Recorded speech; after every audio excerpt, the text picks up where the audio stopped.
Young mermaid Ariel has longed to live on the surface world and interact with human beings, despite the fact that they caused the death of her mother, and ever since then, King Triton, her father, has forbidden any interactions with humankind. However, Ariel remains ever disobedient, as during a maelstrom she has no other choice but to attempt to save the life of none other than Prince Eric of some island place, even going so far as to actually fall in love with him upon seeing her and actually using her siren call upon him. This irates King Triton to the point that he forbids Ariel from even leaving the palace, which of course winds up driving her right into the arms, literally, of the sea witch Ursula, who makes Ariel an offer. Ariel will be turned into a human and given 3 days to win the affection of Prince Eric at the cost of her own voice. However, should she fail upon this, not only she will lose her voice, but she will become Ursula's slave forever. Also, Eric gets his own part of this world song. It's not the actual part of your world song, but it's kind of its own various take on this. This is The Little Mermaid.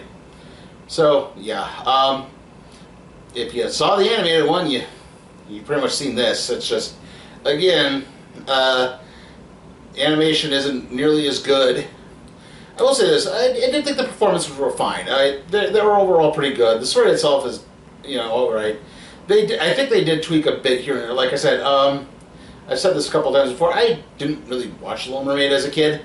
I was 8 years old and definitively a boy, so yeah, it was sort of like you didn't really get into that stuff. You were always kind of on the periphery unless you had a sister or a very young sibling that could get into it. Yeah, like I was still in the girls are icky phase of part of my life, sorry. So yeah, I never really experienced The Little Mermaid the first time it came out, just I gleaned bits and pieces off of it. So there are parts of this I'm not entirely sure. Like, I'm not entirely sure the humans causing the death of Ariel's mother is necessarily part of the original plot, or I guess the idea is they expanded on Prince Eric a little bit in that he's adopted, where I thought that was going to have a plot thread that led somewhere, but it really doesn't. And he's trying to get his island nation to open up its borders a bit more.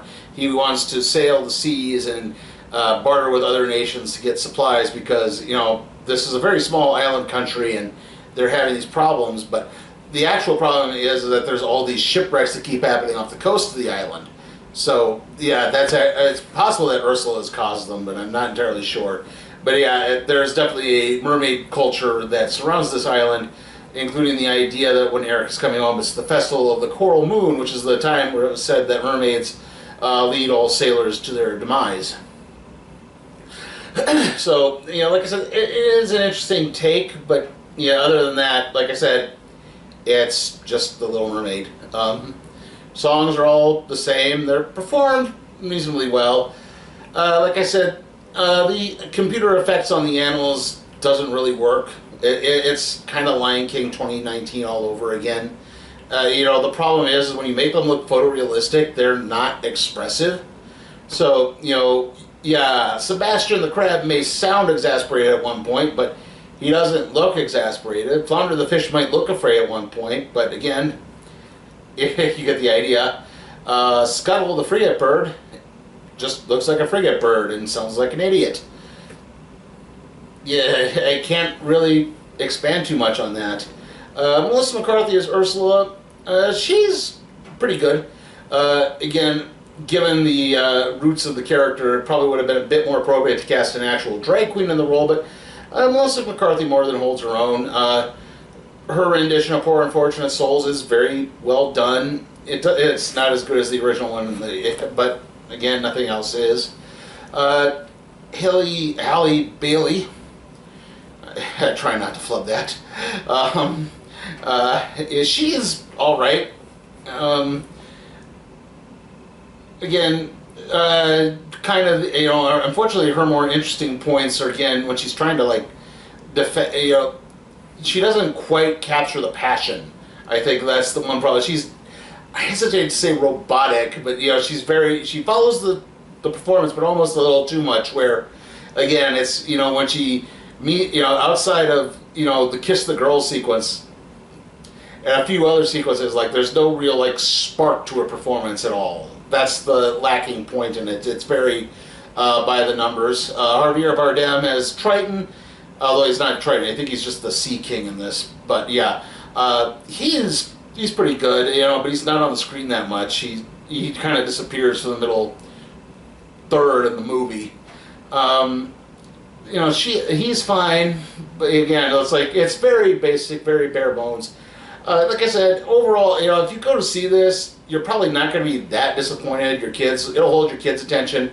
It is padded out. Like, they built this out to 2 hours. I don't think the original is 2 hours long. It's probably more like 100 minutes. And yeah, that does show. And where there's just points where you're kind of in the, hey, could something please happen here? Yeah, like I said, it's another live-action Disney remake, so again, you know, adjust your expectations if need be. I mean, these things have rarely, if ever, been good.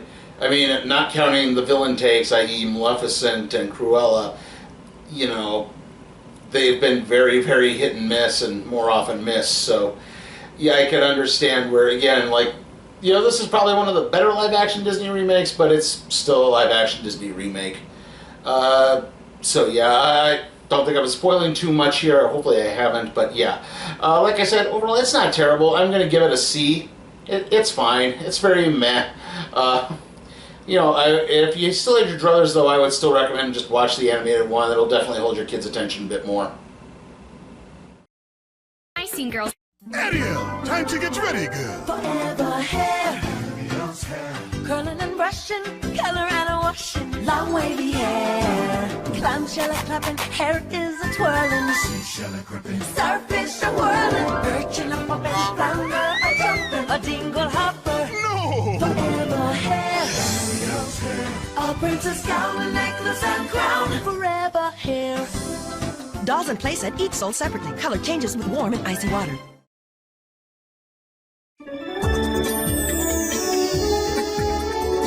Sleeping Beauty will marry the prince. Will change your look so many ways. And now, a surprise. When the prince sees his beautiful bride, he won't believe his eyes. Belle, your dress from the ball is now the prettiest wedding gown of all. Cinderella will dress you this way, and the prince will marry you today.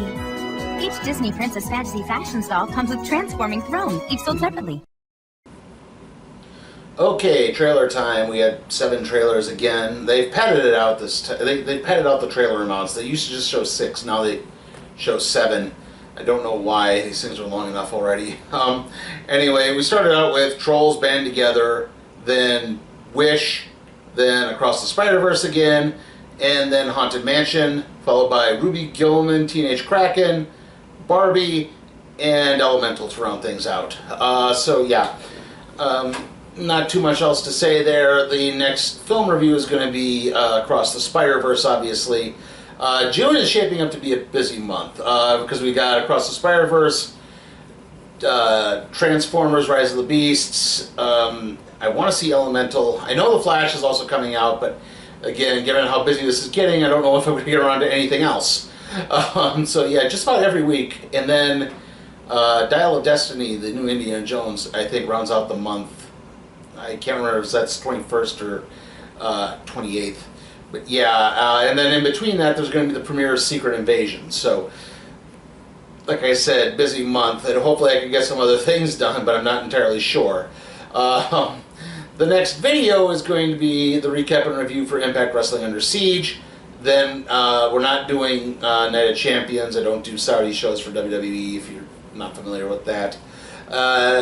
Then not doing Battleground either, but I am going to do AEW Double or Nothing. I intend to do Forbidden Door in June. Hopefully things will shake out there. And then the next video kind of in between the Under Siege and not Forbidden Door, Double or Nothing review is going to be the Random Trade review on Saga Volume 2. So, yeah. Okay, so hopefully that shook everything out. I'm going to try to get more wrestling stuff up, but I'm not entirely sure. See you all next time.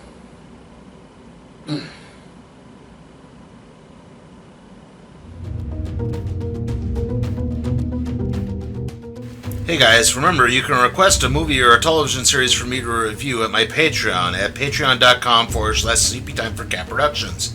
Also, remember to like the video, comment, share, subscribe, and ring that notification bell so that you can be alerted to further videos.